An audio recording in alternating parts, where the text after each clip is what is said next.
எல்லாருமே சேர்த்து டைனிங் டேபிளில் இருக்காங்க. அப்போ தங்கமயில் வராங்க. வந்த உடனே நான் தான் அத்தை எல்லாமே பண்ணேன். காலையில் சீக்கிரமாக 4 மணிக்கு எழுந்துட்டு காஃபி போட்டுட்டு எல்லாமே பண்ணிவிட்டு உங்களுக்கு தேவையான பொங்கல் இட்லி எல்லாமே பண்ணிட்டேன். சாம்பார் எல்லாமே பண்ணிட்டேன்.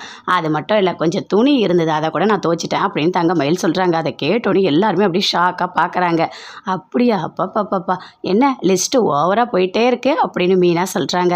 என்ன ஏதாவது சொன்னீங்களா என்ன அப்படின்னு தங்கமயில் கேட்குறாங்க. இல்லை அதெல்லாம் ஒன்றும் இல்லை.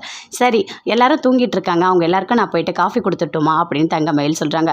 அதெல்லாம் வேண்டாம், அவங்க எழுந்துக்கிட்டோம், அதுக்கப்புறம் பார்த்துக்கலாம் அப்படின்னு மீனா சொல்கிறாங்க. என் வீட்டுக்காருக்கு இப்போதைக்கு கொடுக்க வேண்டான்னு சொல்கிறாங்க. இல்லை இவ்வளோ நேரம்லாம் தூங்கக்கூடாது, நான் போய் கண்டிப்பாக கொடுக்குறேன் அப்படின்னு சொல்லிட்டு போகிறாங்க தங்கமயில். அப்படி போனோடனே ஓப்பன் பண்ணுறாங்க. எழுந்துருங்க அப்படின்னு செந்தில சொல்கிறாங்க. எழுந்து கத்துறாரு. ஐயோ நீ ஏன் வந்திருக்க அப்படின்னு சொல்லிட்டு கத்தி அப்படியே கீழே விழுந்துட்டாரு.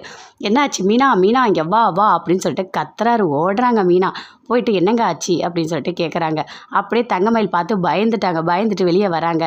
சிரிக்கிறாங்க, பயங்கரமாக சிரிக்கிறாங்க. ராஜி, மீனா எல்லாருமே, கோமதியும் சிரிக்கிறாங்க. உன்னை யார் இவங்களை வர சொன்னது அப்படின்னு சொல்லிட்டு பயங்கரமாக கத்துறாரு செந்தில். இல்லை நான் எவ்வளவோ சொன்னேன், அவங்க தான் கேட்கவே இல்லை, என் பேச்சை கேட்காம தான் வந்தாங்க உங்களுக்கு காஃபி கொடுக்கணும்னு சொல்லிட்டு.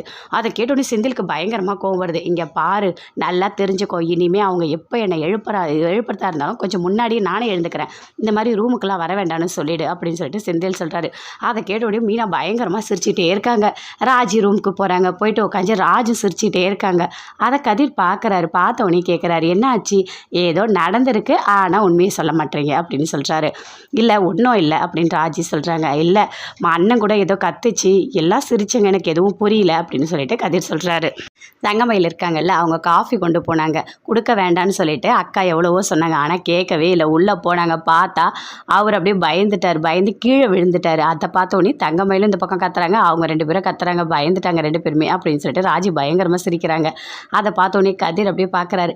அடுத்தது உங்கள் ரூமுக்கு தான் வரலான்னு நினச்சாங்க அப்படின்னு சொல்கிறாங்க ராஜி. ஐயோ அதெல்லாம் வேண்டாம், நான் சீக்கிரமாக எழுந்துக்கிறேன் அப்படின்னு சொல்லிட்டு அங்கேருந்து போகிறாரு. பாண்டியன் உட்காராரு டைனிங் டேபிளில். மாமா உங்களுக்கு காஃபி வேணுமா டீ வேணுமா? சூடாக இருக்கு மாமா, குடிங்க அப்படின்னு சொல்லிட்டு தங்கமயில் கொடுக்குறாங்க. வாங்கி குடிக்கிறாரு. என்ன சூப்பராக இருக்குது, நல்லா இருக்கே, இந்த மாதிரி நான் குடித்ததே இல்லையா அப்படின்னு சொல்கிறாரு. மீனா ராஜி 2 பேருமே அப்படியே பார்க்குறாங்க. அது மட்டும் இல்லைங்க, இன்றைக்கி காலையில் 4 மணிக்கெலாம் எழுந்து பொங்கல் எல்லாமே பண்ணி அப்பா எல்லா வேலையும் முடிச்சு வச்சுருக்கா. வாசல் தெளிச்சிருக்கா, கோலம் போட்டிருக்கா, துணி துவைச்சிருக்கா, அப்பா எல்லா வேலையும் முடிச்சிட்டாங்க அப்படின்னு சொல்லிட்டு கோமதி சொல்கிறாங்க. பரவாயில்ல, நாம் பார்த்த மருமக சூப்பரான மருமக தான் அப்படின்னு சொல்லிட்டு பாண்டியன் அங்கேருந்து எழுந்து போகிறாரு. இதெல்லாம் ராஜி மீனா 2 பேருமே பார்த்துட்ருக்காங்க. 2 பேருமே அப்படியே சோஃபாவில் உட்காந்துட்ருக்காங்க. அத்தை பாவம் அத்தை, நீங்கள் இத்தனை வருஷமாக இவ்வளோ வேலையும் எவ்வளோ கஷ்டப்பட்டு செஞ்சுருப்பீங்க அப்படின்னு தங்கமயில் சொல்கிறாங்க. நாங்களும் இப்போ வந்துட்டோம், நாங்களும் ஷேர் பண்ணி செய்கிறோம் அப்படின்னு மீனா ராஜி 2 பேருமே சொல்கிறாங்க.